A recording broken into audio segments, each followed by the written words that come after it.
Welcome to Life Stories, where one woman woke up in the middle of the night and realized the man lying next to her wasn't who she thought he was.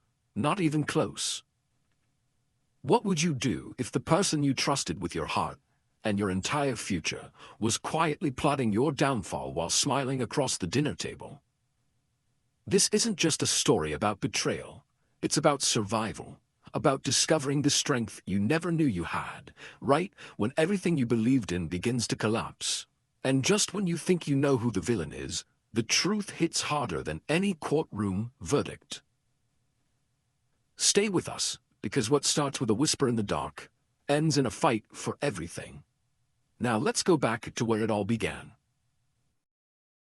Emily Hawthorne had always loved the way Ryan said her name.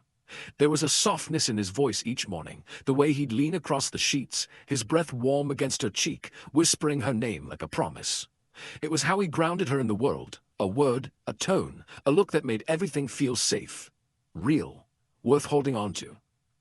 But tonight, in the cold hush of their Chicago apartment, her name was a weapon. Emily. Ryan's voice sliced through the darkness. No warmth, no affection. Just the cold edge of someone speaking to a problem that needed solving. She froze. The bed beside her was empty, still indented from where he'd lain but cold to the touch. The air was still, but something about it felt off, like the room itself was holding its breath. Her first instinct was harmless. Bathroom, a glass of water. But then, there it was again. A voice. His voice. Low, controlled, coming from down the hall. She still doesn't suspect anything. Her heart stuttered. The words, whispered through barely parted lips, detonated in her chest. She sat upright, every nerve firing at once. That unease she'd buried for weeks. Ryan locking his phone when she entered the room, the sudden late nights, the missing glances, came rushing back like a black tide. Barefoot, she crept through the shadows, her silk nightgown whispering against her legs as she pressed herself against the wall outside his office. A sliver of light spilled from beneath the door. She leaned closer. "I've already transferred it," Ryan said, the smooth confidence in his voice sending a chill down her spine. "It's going as planned. Almost done." "Transferred what? Almost done with what?" Her fingers trembled, her mouth went dry. Something inside her screamed to run, to demand answers, but instead she stepped back silently, slipping into bed just moments before the door creaked open again. He returned like nothing had happened. Ryan's familiar scent, cologne and deceit, drifted over her as he slipped beneath the sheets. His breathing was steady, his presence calm, as if he hadn't just been speaking in hushed tones about secrets and schemes. Emily lay perfectly still, but her world had already begun to tilt. By morning, the lie between them had thickened into a wall. Ryan smiled at her over coffee, offered to make breakfast like a man with nothing to hide. But Emily had already begun digging. She opened the banking app. For the first time in years, she looked, and what she saw nearly knocked the air from her lungs. Thousands, siphoned off in irregular chunks. $500 here, $1,000 there, over 3 months. Gone. Not to bills, not to investments, just gone. She stared at the numbers until they blurred. This wasn't about money, this was about betrayal. And then Ryan appeared in the kitchen doorway, rubbing his neck like he'd just woken from a dream. "Checking the account this early?" His tone was light, but there was a flash in his eyes, a flicker of something dark and defensive. "Just felt like it," Emily replied, forcing calm into her voice. "There are a few withdrawals I don't recognize." Ryan moved to the coffee machine, the picture of casual indifference. "Oh, just some side investments. I meant to tell you." Lies. So smoothly delivered, so confidently worn. That night, he left his phone on the kitchen counter. A mistake he'd never made before. Maybe he was getting arrogant. Maybe he wanted her to look. She did. A new message had just come through. "Jackson Veris, just make sure she stays in the dark. Almost done." Emily's breath hitched. She didn't know who Jackson was, but she knew what this meant. She was being played, not just lied to, but manipulated, maneuvered. And Ryan's plan, whatever it was almost complete. The next day, she called Natalie Monroe, her best friend from college, and a no-nonsense attorney with a mind sharp enough to cut diamonds. By the time Emily finished recounting everything, Ryan's lies, the money, the message, Natalie's tone had shifted from concern to resolve. "We're protecting everything. she said. And fast. In less than 72 hours, Natalie had helped Emily set up a legal trust, transfer assets, lock down accounts. By the time Ryan asked Emily to sign a few documents to consolidate finances, she was ready. Of course, she said sweetly, just let me take a look first. Ryan blinked, a crack in his practiced expression. But Emily didn't blink back. That night, Ryan sat across from her in their living room, a stack of divorce papers between them. I think this is best, he said calmly. We've grown apart. Emily stared at him, the man she once gave everything to. Really? She said softly. He nodded, mask slipping easily into place. It'll be smoother this way. Then she slid the papers back. Before we discuss anything, you should know I've already moved all my assets. The silence between them turned brittle. Ryan's smile faltered. What? They're protected. Every dollar, every deed. There's nothing for you to take. His face twitched, his knuckles turned white as he clenched the edge of the table. He hadn't seen this coming. Emily stood slowly, steady and unshaken. You are right about one thing, Ryan. You never know what life might throw at you. He said nothing, just stared. She turned, walked away, and didn't look back. What do you do when the person you trusted most becomes your most dangerous enemy? Could you stay calm long enough to outplay someone who once knew your every vulnerability? Because Ryan isn't done, and the man Emily just outwitted may have one more devastating move left to play. Rain swept across the windows like whispers from a ghost. Emily couldn't shake. It had been 5 days since Ryan's calculated confession, 5 days since the divorce papers landed on the table like a loaded gun, and yet her hands still trembled when she touched anything of his coffee mug, his coat still hanging by the door, as if it hadn't all turned to ash. Her home was no longer a sanctuary. It was a battlefield with fresh scars on every wall. She should have felt triumphant. She'd outmaneuvered him. But the truth was, victory had a hollow echo when it came wrapped in the memory of love. Natalie was a lifeline, efficient, fierce, and endlessly protective. They met in her law office again that morning, both sipping lukewarm coffee over stacks of documentation that detailed a life slowly unraveling. Emily handed over a sealed envelope, copies of every suspicious withdrawal, every odd message, a printed screenshot of Jackson Veris's text. You're doing everything right, Natalie said, tapping the file. You've protected what matters. But Emily glanced up. Natalie hesitated, her voice quieter. People like Ryan, they don't back down easily, especially when they realize they've already lost. The words landed heavy. Later that day, it began. It wasn't a fire or a break-in. It was worse, more invisible, more cruel. Emily arrived at work to find whispers trailing her like smoke. Her co-workers' smiles were forced, their glances cautious. Her assistant, Lacey, hovered by the door like she was afraid of catching something. What is it? Emily asked, forcing a calm she didn't feel. Lacey bit her lip. I think you should see this. She handed over a printed page. Emily's breath caught as her eyes scanned the screen. An anonymous forum. A post accusing a female CFO of hiding funds during a divorce.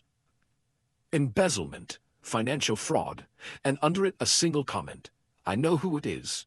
Her name's Emily Hawthorne. Her name out there, not just exposed but twisted, turned into a weapon. Her legs went cold. Her grip tightened. The room spun. Ryan, he was behind this, and now, he wasn't just trying to steal her money. He was coming for her reputation, her career, everything she'd built before he ever walked into her life. Emily marched into Natalie's office within the hour, heart pounding with a mixture of fear and fury. She dropped the paper on the desk, her jaw tight. He's trying to destroy me. Natalie read the post, then sat back slowly, exhaling. This is serious. She looked up, her expression darkening. He wants you desperate, cornered. If you fall apart, he wins. I'm not going to fall apart, but Emily's voice cracked. I just don't know how much more I can take. Natalie leaned forward. You don't have to take it. We send a cease and desist for defamation. If he spreads one more lie, we sue for character damage. Emily nodded slowly. I want to hit back. And yet, that night, alone in her apartment, Emily sat in the dark, staring at her reflection in the window. The city lights sparkled behind her, but her own eyes looked hollow. She wasn't angry anymore, not just. She was grieving. Grieving the man she thought Ryan was. Grieving the woman she used to be before, lies became her daily breakfast. But then her phone buzzed. A message from an unknown number. "Be careful. Ryan doesn't play fair. And he's not working alone." Her blood turned cold. She stared at the screen, her breath frozen. The words had no name, no context, but the warning was clear. Jackson Veris wasn't just a name in Ryan's texts. He was real. He was involved. And now, someone out there wanted her to know she was in deeper than she thought. She forwarded the message to Natalie, who responded seconds later, "Call me now." Minutes later, Natalie's voice came through, urgent and low. "Emily, I did a little digging. Jackson Veris is known in a very specific circle. He's not just some tech bro. He's been tied to multiple lawsuits, shell companies, forged financials." Emily pressed a hand to her mouth. "You think they're planning to frame me?" "I don't think. I know, and it gets worse." There was a rustle of paper on the other end. "We just got hit with a lawsuit. Ryan's accusing you of fraud, financial manipulation. He's claiming you embezzled money before you moved your assets. And Jackson, he's listed as a co-plaintiff." Emily's world tilted. No, that's not possible. I didn't touch those accounts until... They're trying to claim otherwise. And if we don't prove this is fabricated, you're not just fighting for assets anymore. You're fighting for your freedom." Emily sat in silence, the weight of it pressing down on her chest like a concrete slab. She was no longer in a divorce. She was in a war. And the man she once shared a bed with wasn't just trying to win. He was trying to annihilate her. When the people we love betray us, how far would you go to protect yourself from the lies they turn into weapons? Because Emily's not running anymore. And next time she meets Ryan, it won't be at a lawyer's table. It'll be in a courtroom, with everything on the line. Don't miss what happens next. Emily stood outside the courthouse, the sky a washed-out gray that seemed to echo the fatigue in her bones. The city thrummed around her, horns in the distance, hurried footsteps on wet pavement, but inside her chest, everything was still. Today wasn't just about justice. It was about reclaiming her name, her voice, her life. Natalie stood beside her, calm as always, flipping through the final version of their counter-lawsuit. Clear, damning, unshakable. Forensic experts had traced Ryan and Jackson's fabricated transactions. Every lie had a timestamp, and every timestamp betrayed the truth. Their case was built on fiction. "He's going to be furious," Emily whispered. "He thought he'd buried me." Natalie gave a thin, satisfied smile. "Then he's about to find out what happens when you underestimate the woman you tried to bury." Inside the courtroom, Ryan sat at the defense table, pale beneath his designer suit. Jackson was next to him, taller than Emily imagined, smug in the way only men who think they're untouchable can be. They didn't look at her as she entered, not at first. But when she sat down, when she met Ryan's eyes, she saw it. The flicker. Fear. The judge reviewed the documents with a slow, methodical pace, every second stretched like wire. Then, finally, his voice cut through the hush. "The court finds insufficient and fraudulent grounds for the claims made by the defendants. The transactions in question were time-stamped before the plaintiff's account existed. This evidence has been independently verified. The case is dismissed with prejudice." There was a long silence. Emily held her breath. Then the judge continued. "Furthermore, the court is referring this matter to the district attorney for criminal investigation into fraudulent financial filings and attempted character defamation. The defendant's actions warrant potential charges." Emily blinked, the words sinking in like slow, beautiful rain. She'd won. Not just her freedom, her truth, her name. When the gavel fell, Ryan slumped forward, as if the sound itself had cracked something in him. Jackson stood stiffly, his jaw tight, eyes already scanning for exits, like he knew this wasn't over. But for Emily, it was. She walked out of that courtroom taller than she'd ever stood, the weight of months of fear, grief, rage beginning to lift from her shoulders. The next few weeks unfolded like the first breath after a long, underwater silence. Ryan's reputation crumbled. His company distanced themselves. His friends, the ones who had whispered behind Emily's back, went quiet. He tried to save face, but the damage was done. Jackson disappeared. Rumors swirled, a pending investigation. Frozen assets. No one would say it out loud, but Emily knew he'd finally met the one opponent who didn't back down. For the first time in months, her nights were quiet. No late-night calls, no anonymous threats, just the soft hum of the city outside her window, and the occasional text from Natalie, half legal update, half sisterly check-in. Then one day, an envelope arrived. No return address.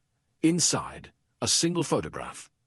Ryan, standing alone outside the courthouse, shoulders slumped, eyes vacant. Someone had taken it without him knowing. On the back, written in neat, sharp handwriting. You won. Be careful who you become to win. There was no signature. Emily stared at the photo for a long time. She hadn't asked for vengeance. She'd only wanted safety, truth, survival. But there was a line between protecting yourself and becoming like the people who hurt you. And she couldn't ignore that somewhere along the way. Between the forged documents, the court appearances, the strategic silence, something inside her had hardened. She used to believe in second chances. Now she wasn't so sure.